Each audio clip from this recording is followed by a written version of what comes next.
Hi, this is Melissa David with Life with Bob from HealthyPlace.com. Today I am talking about the siblings of kids with mental illnesses. And as mentioned in the article above, I was talking a little bit about some of the things my husband and I do to try to mitigate the difficulties for my daughter in dealing with a brother who has angry outbursts and can sometimes be a stressful person, I think, to live with on a day-to-day basis.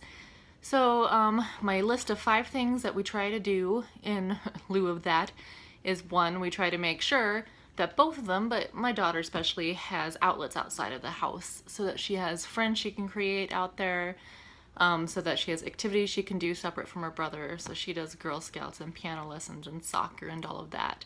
The only downfall of that side of things is that my son isn't as capable of doing a lot of that, so he does soccer in the summer but almost nothing else because he can't make it at the end of the day through something like a piano lesson or make it at the end of the day to a Boy Scout troop group or something like that.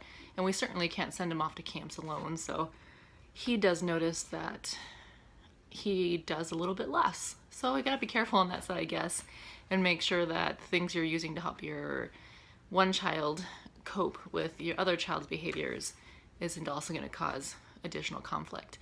The other thing is making sure there's always enough alone time with both parents. That can be easy to forget sometimes in the flurry of everyday life. But getting out and I don't know, seeing a movie with my daughter is nice to do together alone, go out to eat, take a walk, whatever the case might be, so that she has time to be herself around you.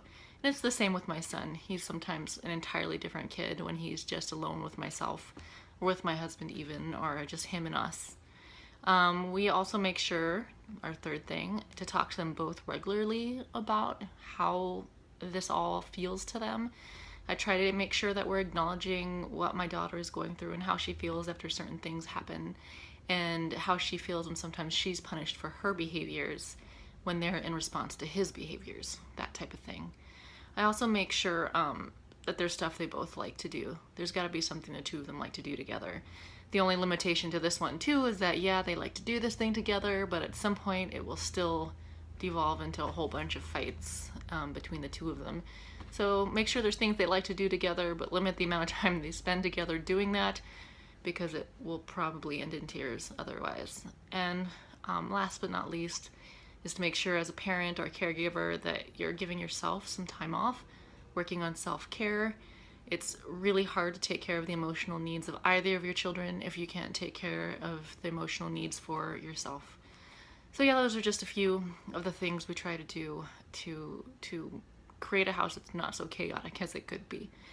So thanks. Once again, I'm Melissa David with Life with Bob on HealthyPlace.com.